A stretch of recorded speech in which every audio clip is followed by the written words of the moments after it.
மலர்ந்து தளரும் அன்பில் ஏது தேப்பிரை அன்புக்கொரு எல்லை இல்லை கண்ணம்மா மலர்கள் உதிர கிளையில் குதிக்கும் குருவிக்கென்றும் விடுமுறை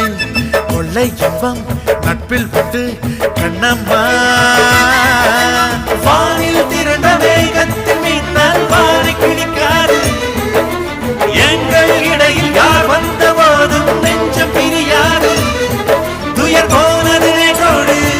இனி என்று ஆனந்தம் கொண்டாடு குயிலுக்கு கூ கூவிட சொல்லிக் கொடுப்போம் மயிலுக்கு தை தை தாளங்கள் சொல்லிக் கொடுப்போம்